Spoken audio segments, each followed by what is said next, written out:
Robots that kill. In the movies, they portray a future that has gone terribly wrong. They are no longer science fiction.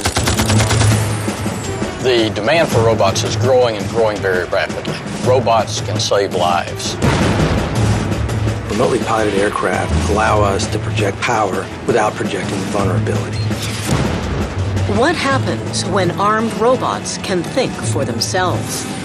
The robots themselves will be sent to an area, and if they find anybody, they'd kill them. Who gets to use them, and how? Strictly speaking, under the laws of war, they're committing murder. What are the repercussions for us? It's an incredible, elegant technology that's on the cutting edge, and that's why scientists are so excited to work on it. But it may well be something that we regret later on. As we move to more autonomous systems, then that begs the question of, well, how far do we let them go?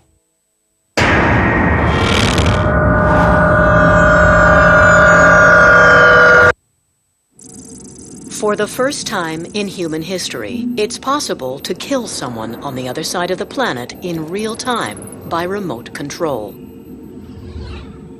Unmanned aerial vehicles, or UAVs, are readied for takeoff at a secure airbase in Afghanistan. The Predator, or Reaper drone, takes off automatically and is linked to its operator at Creech Air Force Base in Nevada. The operator does not fly the drone, just gives it direction on where to go. The Predator can follow a target for more than a day without stopping. Its cameras have optical, infrared, and radar. They can see through clouds and in the dark. Information from the drone is sent along the chain of command from the Pentagon to the troops on the ground. The drones are armed with Hellfire missiles. Sometimes they observe, sometimes they kill. You can use it in a lot of different ways. You can dwell on a particular target. You can watch to detect movement, to determine who's coming in and out of a particular location. And then you can react to that. Faceless victims, unseen damage, and no troops at risk. It's easy to see why the robotic drone is quickly becoming the weapon of choice.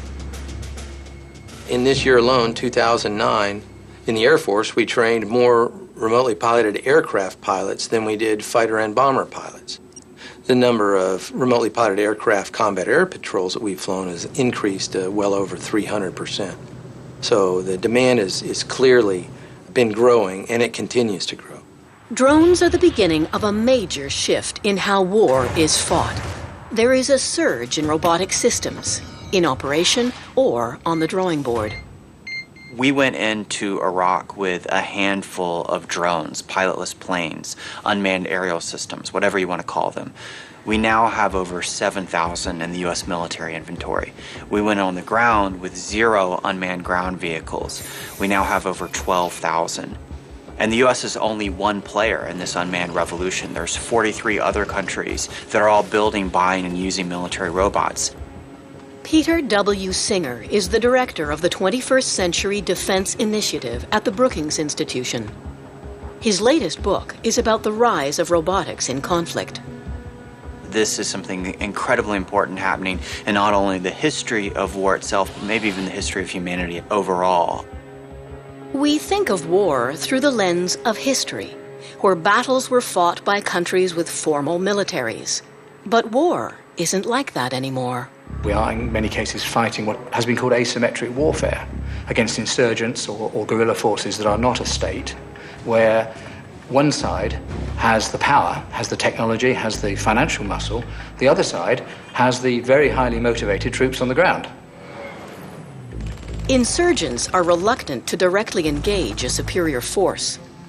Camouflaged within the civilian population, they strike back with guns, missiles, and a simple yet deadly weapon, the improvised explosive device.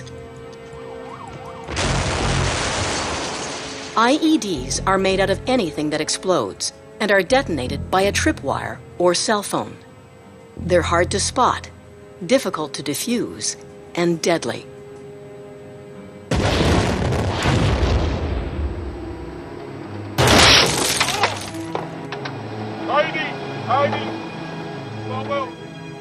63% of Canadian fatalities in Afghanistan have been caused by IEDs. These crude weapons support the primary goal of an insurgents' war. Kill enough of the occupiers, and they will leave. But now, there is a way to combat the threat. The Army tells us that 52% of their casualties come at first contact with the enemy. We say, what a great job for a robot. Robots can save lives. It's made big differences. In 2003, when I was in Iraq, the people that used robots, obviously the injuries were minimal. Those that did not use robots were catastrophic. You know, I've heard from guys that said the robots have saved their lives and will continue to save their lives.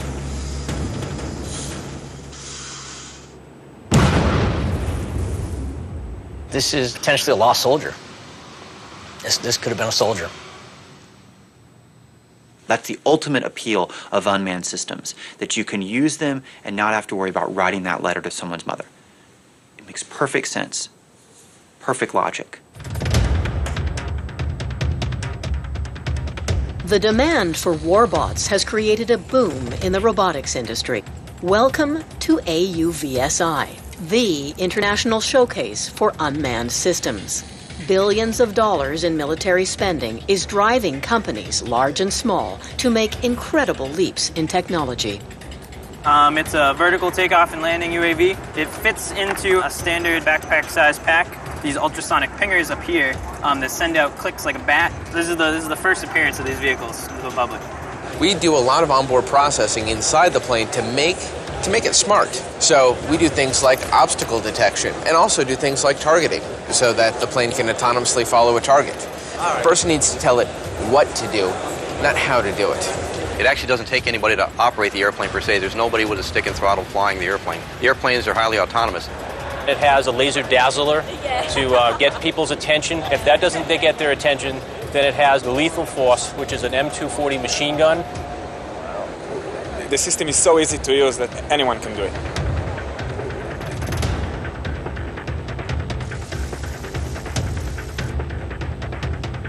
The most famous military robot in the world is General Atomics' Predator.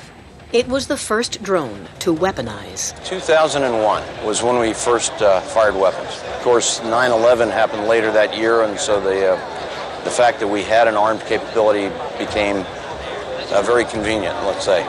The Air and Space magazine from the Smithsonian named Predator one of the top 10 aircraft that changed the world, and it's been dramatic how it's transformed the ability to fight a war. Webster's Field, Maryland. On a secure base, the U.S. Navy is showing off their newest unmanned aerial vehicles, or UAVs. Military representatives from all over the world are here, looking to buy into the robot revolution. For the industry, it is a rare chance to show their systems in action. What we're flying today, which is an uncooled microbolometer type system, we've built this and designed it to serve force protection missions in the mountains of Afghanistan. That's pretty impressive. If you've been to these shows before, you'll see just over the last 4 or 5 years the tremendous increase in maturity of the systems. It's growing in almost every way you could categorize it. It's growing from a resource standpoint, it's growing from a technology standpoint, so it's definitely growing. We're seeing just a huge explosion of unmanned systems. It's incredible. Canada, the UK, Australia, France, Italy, Germany, all the major countries are heavily involved in development as well as acquisition of unmanned systems. The U.S. Congress mandated that 1/3 of the military is going to be unmanned by 2015. And our view was, boy, if it was our problem, how would we do it? It's a military program, large military program. Billions of dollars. One of the subcontracts under that was to build the ANS system, which is the autonomous navigation system. The Jeep size all the way up to the large Stryker asset as well, so we kind of run the gamut of different size platforms at U.S. Army Tank Company. You'll see unmanned ground systems, and you'll see that integrated with UAVs. For the first time, warfighters will have God's view and the up-close and personal view and a three-dimensional view. So things are really changing. They're really changing quickly, and we're happy to be part of that future. The use of unmanned drones is growing in military forces all over the world. In the past 2 years, Canadian forces have increased their use of unmanned drones tenfold and are now adding much smaller micro-drones. But it is still the U.S. that is leading the robot revolution. Most robots have a single function. The next stage of development is a multitasking robot. Meet the Bear, a humanoid robot with hands and legs. It can replace the human in jobs that are dirty, dangerous, and dull. The Bear was originally designed to help rescue wounded soldiers from the battlefield. It can lift 500 pounds and can quickly move a soldier out of harm's way. We've been working on the Bear since 2005 with a sequence of prototypes. Now we're on version 7.2. It features dual articulated legs. Very quickly, people realized that if we could build a robot that was capable of going out and rescuing somebody from a burning building or from a battlefield, that this robot would be capable of many other tasks as well, loading and unloading trucks, carrying gear for soldiers. So there's a lot of excitement about the type of things this robot could be used for. The U.S. military is spending billions on advanced robotic systems such as the Bear. But its designers are adamant. This is a friendly bear. We get a lot of comments about the Bear's look. It has a cute little head. It's an otherwise imposing machine. We have a very different view of robots. The Bear is really focused on saving people's lives and making the world a safer place. And I really approved of the Vecna Bear idea of bringing soldiers back and not risking other people's lives. But the same robot could go out there and explode itself when it finds someone. To take military funding for robotics work and think that it won't be used to kill people is delusional, really. Will we see robot combat? Yes, I think we will. You know, the history of any military system is it goes from tactical reconnaissance to strike.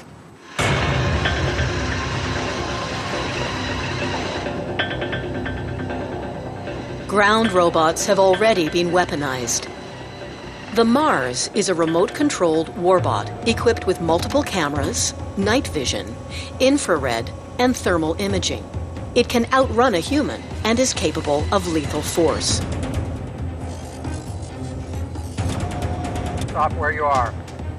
The Mars is armed with 4 grenade launchers and an M240 machine gun with 400 rounds of ammunition. While armed ground robots are relatively new, the Predator drone has been carrying weapons since 2001. The new Reaper drone can carry 7 times as many missiles. For the United States military, armed drones are an indispensable tool. This isn't just how war will be fought in the future. It's how war is fought right now. We have the Predator Reaper in theater today. When you look at the kill chain, if you have a platform that you can see the target, and if you have a weapon, why not engage the target? Humankind has had a 5,000-year-old monopoly on the fighting of war, and that's breaking down in our lifetime. Seeing bad guys on the screen and watching them possibly get dispatched and then going down the street to Taco Bell for lunch is kind of a surreal effect. Does it not go beyond the pale? Is it okay to use systems that really reinforce game playing? Do we want that kind of mentality about killing other human beings? Jody Williams won the Nobel Peace Prize in 1997 for helping to create the international campaign to ban landmines. So you have to confront the harm you're causing. And when you can sit in Nevada and kill people 7,000 some odd miles away. 3, 2, 1, bombs away. Down. Nicely done, sir. I think there's something unethical and immoral about that. Robot technology may make the battlefield seem a lot like virtual reality. But on the ground, it's not a game. It's real, and it comes with its own kind of terror. New York Times journalist David Rode lived that nightmare. In 2008, he was kidnapped by the Taliban and held in the tribal areas of Pakistan. For 7 months, Rode lived with the threat of being killed, either by the Taliban or by the American drones. You can hear the drones overhead. They sound sort of like a small propeller aircraft circling overhead. You can't really see them very clearly in the sky, and they're able to circle for hours at a time. Rode was moved several times. On the move, in a vehicle, he was more vulnerable, more exposed, and much more likely to be hit. They were nervous about moving around in their cars. There was a sense that they were constantly being watched. And at the same time, they created this real paranoia among the Taliban. There was really, no warning and no sense of where a drone missile was going to strike. We heard a drone overhead, and then at the last second, the sound of a missile coming through the air, and then this very large explosion.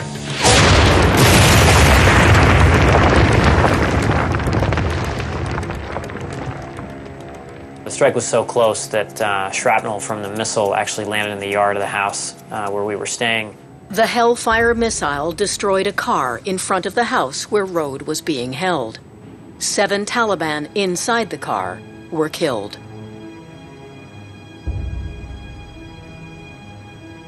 The military claim they only use drone strikes against known enemies. But because insurgents position themselves in populated areas, inevitably, civilians get killed.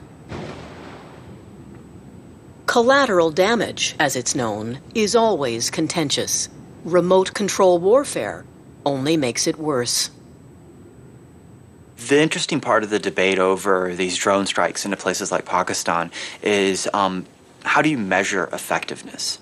So by one measure, they're incredibly effective. We've killed more than 20 top al-Qaeda and allied militant group leaders using these drones without having to send a single soldier or pilot into harm's way. The problem is there's, of course, other measures of effectiveness out there.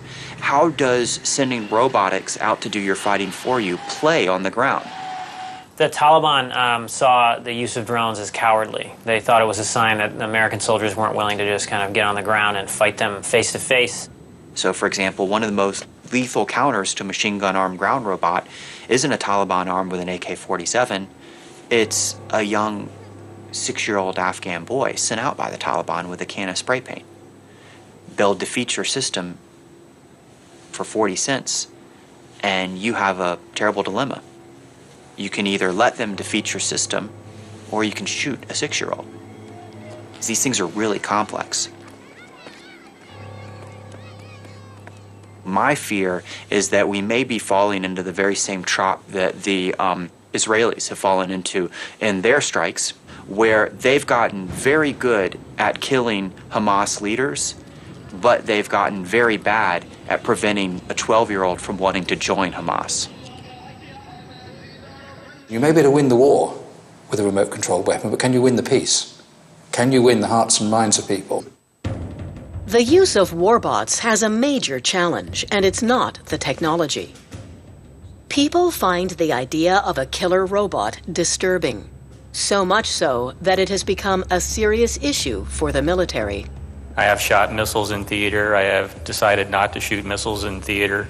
I see a lot of newspaper articles out there, some of them talking about autonomous systems, Predator robots. There were protesters outside of Creech Air Force Base protesting these autonomous robots killing people. That is not happening today. I fired that missile in Iraq, not the Predator. Now, getting to fully autonomous systems, that is the challenge for the future. And I'm here to tell you that the world community does not like fully autonomous systems. We're talking about a very serious public policy question around robots. The reality is this technology is not going away. It's not going away in the US, and it's not going away in the 43 other countries that are using military robotics. As we move into more sophisticated autonomous weapons, what does that portend? I find it terrifying. I really do. Coming up next, the new frontier, robots that think for themselves. You have distributed command and control, but concentrated firepower. Very different model of war. It's interesting when people try to make historic parallels to where we're at today. They use a number of examples. Some people make the parallel to the rise of computers. Bill Gates, for example, says where we are at with the robotics revolution right now is where we were with the computer around 1980. Big, bulky device, only able to do a couple of functions. And the military is the main spender on both research and development, and then soon it takes off. And so, we stop calling computers computers anymore. I have a computer in my kitchen. I call it a microwave oven. And that we're seeing the same things happening with unmanned systems today. An incredible, elegant technology that's on the cutting edge. And that's why scientists are so excited to work on it. But it may well be something that we regret later on.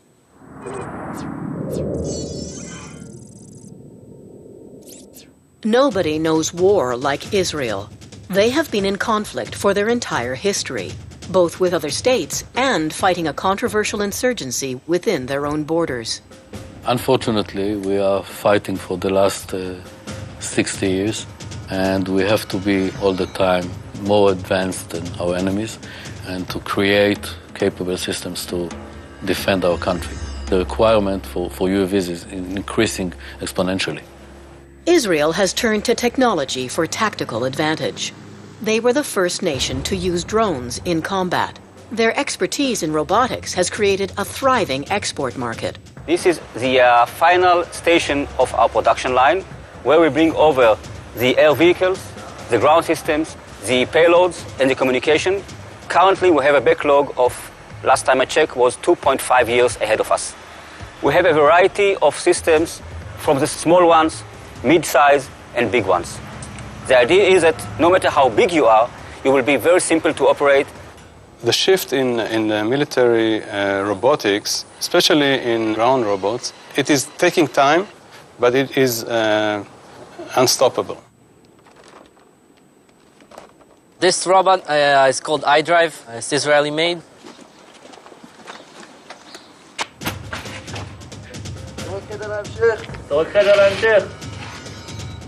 Before we send in the soldiers, we'll send in a robot. And if the robot blows up, we'll buy another one. The soldiers will feel safer when entering the building. I hope that in the future they'll be able to shoot at the person they're aiming, and it'll feel safer and easier for a soldier in the end to do his job. As advanced as today's robotics seem, as quickly as the technology is developing, it's still in its infancy. We are today with remotely piloted aircraft where we were about in the 1920s with manned aircraft. We're in the early stages of exploiting their capability. If this is an industry in its infancy, what is the military's vision for the future? Are they going to build robots that can think for themselves, even decide who to kill? When people think of robots, they think of the Terminator. I wouldn't be so bothered if we had Terminators, because Terminators are intelligent. If I had to make a comparison between a Terminator and a washing machine, which is the robot closer to current robots, they were a lot closer to a washing machine than they are to a Terminator. Ground robots that are in use today on the battlefield are not autonomous. They are strictly remote control. Right now, there's a one-to-one relationship between robot operator and robot. Kind of head down, butt up, operating the robot with tremendous focus, driving it every step of the way. Unmanned aerial vehicles have a much higher level of autonomy. They pretty much fly themselves. Here you have a 3D C4I map of the scenario. You'll get the UAVs and a video projection of each video, which is this video projected on a 3D map. Everything is done automatically. I don't have to fly the UAV. It's just point and click. Drones are able to adapt to their environment, responding to wind speeds and weather conditions without any human input. Ground robots have to navigate more complicated terrain. But with advances in obstacle detection and avoidance, they are not far behind their aerial counterparts. I think that new exciting things that we see in the robotics field is basically building in more intelligence and autonomy, letting the robots do more work and think for themselves more. Ronald Arkin is the director of the Mobile Robot Laboratory at Georgia Tech. I was very interested in understanding how machines could be made intelligent. And we started succeeding as a community in doing that. Just because someone doesn't understand or doesn't know how it can be done doesn't mean it can't be done. So autonomy will gradually be accepted. More and more authority will be given to these systems, partly due to the changing and ever-increasing tempo of the battlefield. And autonomy is being pushed more and more to the so-called tip of the spear in warfare, where these decisions will have to be made by these machines. The robot of the future won't need an operator at all, just someone to give it a few instructions. A fully deployed bear would likely operate like a capable assistant. You would point to, say, a box, and you would say to the robot, pick up that box. And the robot would do all the local planning in order to accomplish that task. Once it's picked up the box, it would ask you again, what would you like to do next? And if the answer is put that box over there, you would give that command and the robot would finish the rest of the tasks. Now, you could have one operator commanding one bear, or in this scenario, you could also envision having one operator commanding many bears. The holy grail of military robotics is the fully autonomous system. A robot that needs no human input, equipped with night vision and face recognition, faster and stronger than any soldier. An army of them could be invincible. As we move to more autonomous systems, then that begs the question of, well, how far do we let them go? I think it's clear from all the military documents I've read over the last 6 or 7 years that autonomy is the end goal. It's not any surprise. I think everybody believes that that's where it's going, and maybe a lot sooner than what people think. But they don't get tired, they don't get irrational, emotional, they just do their job. And the fact that Robot X19 saw X18 taken out yesterday won't upset him. He'll still carry on doing his job. But what happens when autonomous robots kill? The military maintains that a human will always make that final decision. There will always be a human in the loop. There's no proclivity to turn over the conduct of warfare to a bunch of automated systems. Ain't gonna happen. This mantra of human in the loop is, you hear it so often, it's almost like a catechism that we say to sort of make ourselves feel better. But the irony is that, one, we're constantly changing the definition of what it means to be in the loop. Humans can only make a finite number of decisions at one time. If one operator sends a number of robots into a combat situation, and they all need to make split-second decisions, the human is the weak link. And they're going to have to make decisions at lightning speed as to whether to shoot these people or not. And that's going to be impossible, I think, for a person to do. So I don't think it would be too long before they make that autonomous. Humans are slow. As an example, acoustic targeting systems can pinpoint where a shot came from in microseconds. Once robots are part of the normal battlefield, their speed will be far greater than our own.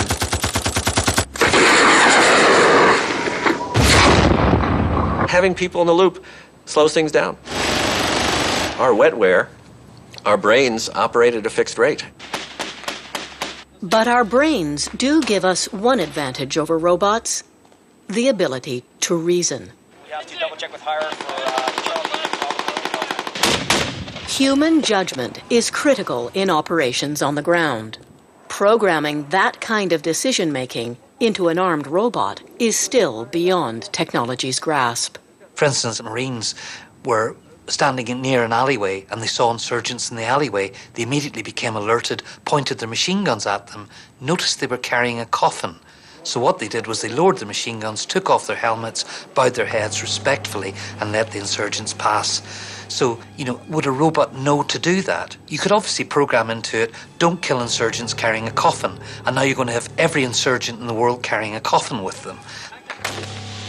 Humans can make mistakes, but the robot has no common sense whatsoever. Even identifying the enemy would be difficult. If you managed to get all the insurgents to wear great big bright purple outfits, then you could pin them down.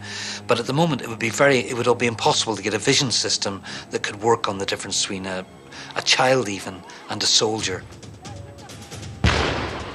When humans make mistakes in warfare, they are generally held accountable. But if a robot does make a fatal mistake, who is responsible? giving this level of autonomy, giving this kind of distribution of command and control, raises a whole host of accountability questions. It makes the chain of command very tough to figure out. If it goes outside the range of the rules of engagement that were programmed into it, who's committed the war crime? Clearly, there has been one, but is it the person who designed the system? Is it the person who programmed it for this particular engagement? Is it the person who trained it, taught it how to recognize different types of target? Robots are moving closer to thinking and acting like humans, but every advance complicates the issues of accountability and ethics. Now, a new form of warbot is being developed with an artificial intelligence that is a world away from human reasoning. Almost like a swarm of bees or ants or a wolf pack, you have distributed command and control, but concentrated firepower. That is, everyone making their own little decisions, but then they find what they're hunting for, and then they coalesce and gather around them and then overwhelm them. Very different model of war. It's called a swarm, a group of robots focused on a single task. They are one entity with many parts, operating from within a collective hive mind. There is no central leadership within a robotic swarm. By its nature, a swarm cannot be under human control. They kind of organize themselves in an intelligent way and do something that's coherent and really cool. For example, if you all go through the doorway, it would be an example of them kind of negotiating amongst themselves, so there's no one given leader saying, you go first, you go second. They're all kind of deciding amongst themselves who goes first, who goes second, without a centralized leader or decision maker. It's very difficult. If you've got a big enough swarm, it's really impossible for a human to be involved in this much.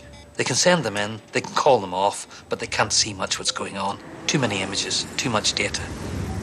The next step beyond that would be full autonomy. The robots themselves would be sent to an area, and if they found anybody, they'd kill them. When you move to swarms, now you're looking at maybe one operator who programs the swarm, being able to have the potential of multiple effects on multiple targets. Combining swarm technology with micro-vehicles and UAVs is the next step for the Air Force. And it's happening soon. In 2015, our near-term goal is to demonstrate a bird-sized UAV capable of operating semi-autonomously, somewhat by itself, somewhat guided, for up to a week. We're replicating animals because they are around us. They've been proven to be able to fly in these environments at various conditions. One of the 2030 goals has been able to operate a swarm of these vehicles.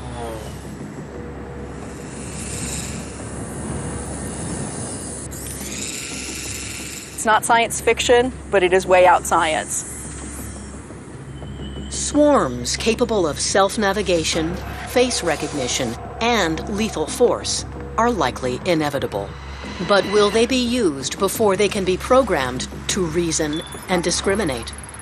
There's not a chance of people waiting till we can do proper discrimination. You might, in all the best will in the world, not be intending to use it. But what if a major conflict happens and other people are using robots against you and you've got the technology there? You will use it. People always do. If the military had fully autonomous, armed robots, would they use them?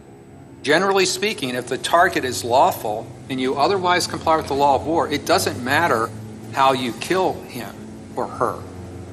If we had a totally bloodless way of doing it, and we had some kind of autonomous weapon system that would so terrify the militias in Sudan and everywhere else, and we could have deployed that, could good have come from it?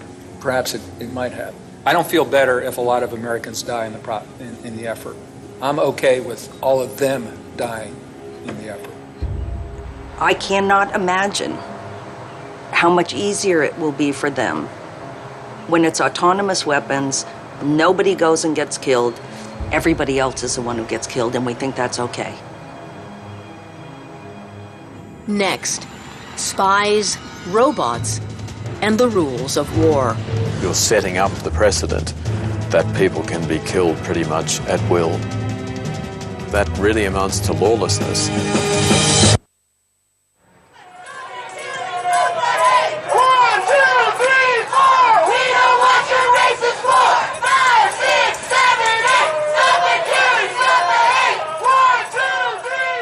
Drones make mistakes, drones are due to failure, drones have communication blackouts, drones crash. The issue is there's no on-man mentality to a drone. It's a push-button killer. We have to make it stop! You know, it's amazing. People in Nevada are pushing buttons to determine people's lives in Pakistan. They're just mostly killing civilians, 90% civilians. I mean, they want to take one guy out, they'll take a whole wedding party out. I just got to say, to me, it's an awful way to fight a war. Yes, we can! Ground the drones! Yes, we can! Bring them home! Yes, we can! Ground the drones! Yes, we can! Bring them home! It's important to know that unless we stay in Afghanistan eternally, we'll never outlast the insurgents. It's important also to know that 25 to 30,000 Taliban with no air force, no navy, no tanks, no artillery, no drones are tying down the most powerful military force in the world. Our constitutional right to be here and to say what we feel and think in a free country that I fought for, supposedly. These protesters are mobilizing against what they assume is a military operation. But the CIA isn't part of the military. Because you can do more with the technology itself, it means those without military training are starting to make decisions that are military in nature. I believe we have an opportunity for the CIA to begin a new and great chapter in our history of service to the nation. You know, the director of the CIA is a former congressman from California. He may be a great guy, but it doesn't mean he has the training and the experience to make decisions about when an airstrike is legitimate or not. Over the last year and a half, we've carried out more robotic drone strikes into Pakistan than we did manned bomber strikes during the Kosovo War just a decade ago. So by the measures of the Kosovo War, we're at war. But unlike the Kosovo War, we didn't have a debate about it in our Congress or parliaments or in the UN. The media doesn't report it every night breathlessly like they did the Kosovo War. We just do it because we view it as costless to us. Taliban and al-Qaeda leaders have fled Afghanistan and hidden out in remote tribal regions of Pakistan. The U.S. military cannot send ground troops or manned planes into Pakistan without a formal declaration of war. But a Hellfire missile fired from 20,000 feet above dispatches a target with no chance of retaliation. It seems like a perfect solution if you're on the other side of the world. War is war. There's no way to pretend that people aren't dying and that there's not, blood and death and violence and tremendous fear. Drones don't eliminate that. They just make it seem more antiseptic for some people. The CIA drone strikes began under the Bush administration. They've been considered so effective that Obama's government has escalated the program dramatically. We have a clear and focused goal: to disrupt, dismantle, and defeat al-Qaeda in Pakistan and Afghanistan. I mean, there's not even a declared war in Pakistan. Many of the drones are flown by CIA agents. They are not uniformed combatants. They could actually be taken before the International Criminal Court. They're committing murder. Strictly speaking, under the laws of war, they're committing murder. The CIA claims the drone attacks in Pakistan are legal and carefully monitored. But how the rules of war apply is not entirely clear. The military has strict rules about who is targeted and why. But the CIA operates under a shroud of secrecy. We don't know what exactly process is being determined over when a strike happens. How do they determine when there's, for example, too many civilians in the way and when there's not? And most importantly, the people who are making those decisions, do they have the training and experience to do that? The United Nations wanted answers to these questions. They asked Special Envoy Philip Alston to examine the CIA's use of armed drones in Pakistan. In guarded language, he reported that the use of drones for targeted killing is almost never likely to be legal. And he condemned the CIA for its lack of transparency in choosing targets.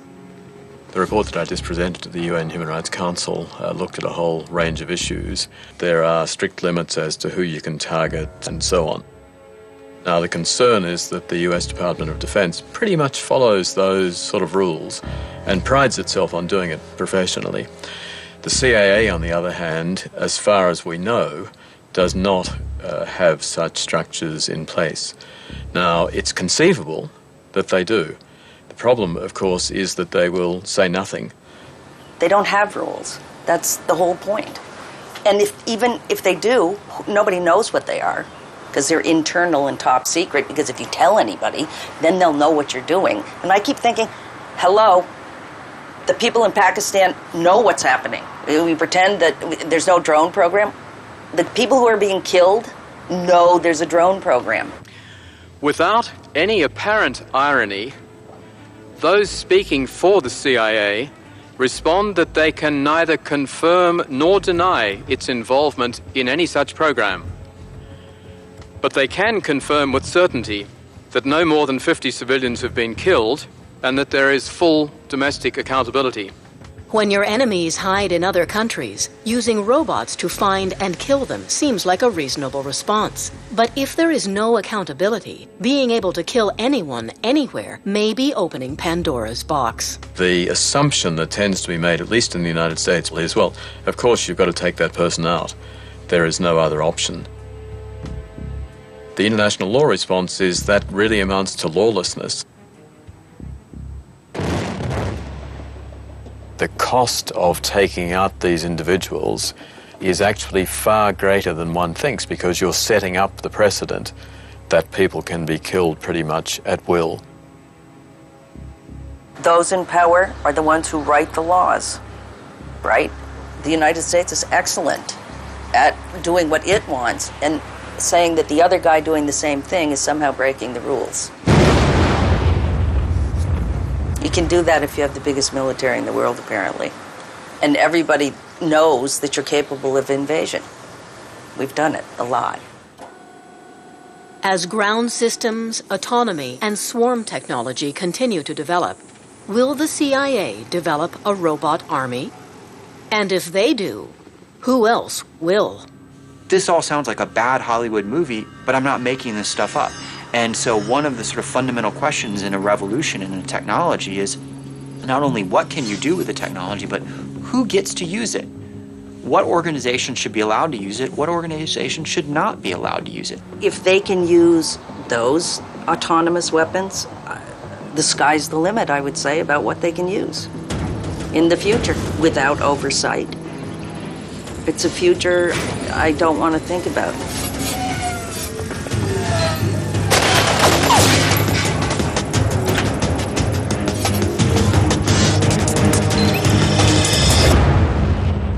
Next, on Remote Control War, will the robots be coming for us?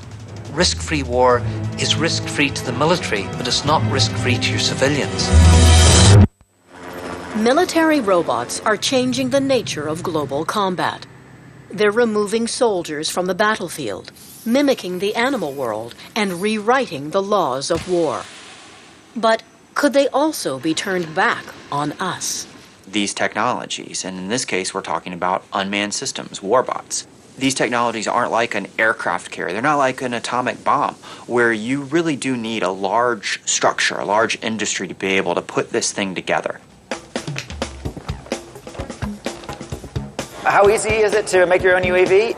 You know, if you can build an IKEA chair, you can build an UAV. It's not totally plug and play. They're not being sold at Walmart yet, but we're not far off. The toys are getting more and more powerful. You know, GPS is cheap, wireless is cheap, Wi-Fi is cheap, cameras are cheap, sensors are cheap. It's all getting really cheap. I'm Chris Anderson. I'm the editor of Wired Magazine. I run an amateur UAV community called DIY Drones. This is the second year for the SparkFun Autonomous Vehicle Competition, and last year almost nobody completed. There was one UAV, that was us.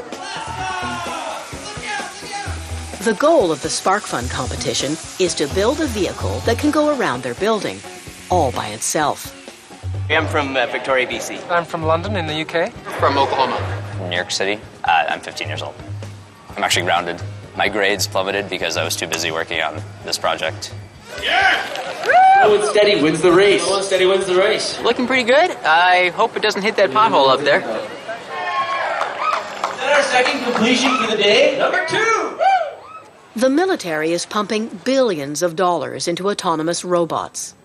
These hobbyists have a limit of $300. How good can they be? Be prepared to duck. Better than you'd think. So close. I think we're going to be within 10 to 15 meters of the corners. Nice. I can push it up above 70, but the building is so small, I'm holding it down to 55. We're looking at the full flight of a UAV today that was not successful. This is the height it should be flying at, and you can see it went so high that actually a lot of people didn't realize it was up there still. We'll be spending about 2 weeks going through trying to understand what happened on that flight. Oh yeah, we're the University of Arizona Aerial Robotics Club. We just did a 21-second autonomous flight with an autonomous landing. We're pretty happy about it. It navigates with these IR sensors on top and on the side here that detect the difference in temperature between the sky and the ground. And then we've got a GPS receiver in the front. Technically, it doesn't need ground station and it doesn't need the radio, so it could fly anywhere we tell it to. These motors are probably worth $3 each. And I'm not kidding, but really, if we ramp these up to a little bit nicer motor, you'd see the speed just rocket up. What's the fastest you've seen, Josh? The fastest I've seen electric is about 210 miles an hour. So. Going forward, I think it's going to be more about precision, but this will all be about autonomous takeoff, autonomous landing, image recognition, patterns, that kind of stuff. I've had people say, I won't say who they were working for, but for a large defense contractor say, wow, look what you guys have done for $150. We can do the same thing for $2 million. Regular people in their basements, garages, etc., are making what used to be military-industrial complex stuff. There it goes. One of the things that concerns me, though, is how easy it would be for terrorists or insurgents to make these weapons. So you can make 300 of them, load them with explosives and run them into a crowded city, and there'll be no stopping them. Risk-free war is risk-free to the military, but it's not risk-free to your civilians. You're much more going to get terrorist attacks within your cities, and so it's not really risk-free. The jury's still out on it. As these technologies of remotely piloted aircraft grow and explode, we're going to face situations where adversaries are going to be using remotely piloted aircraft coming into our airspace. So one of the things that we're working on very hard today is to be able to engage adversary remotely piloted aircraft. One of the big worries that the security forces have is not that they're worried about one of these planes, for instance, coming over, but what if 1,000 of them arrived? You could shoot some of them down, but you wouldn't get all of them. It's not what can you do with technology, it's the should part that's really what's important today and in terms of history. Logic would dictate that drones, now that 40 countries have them, one of those 40 is definitely, at some point in time, going to be an enemy.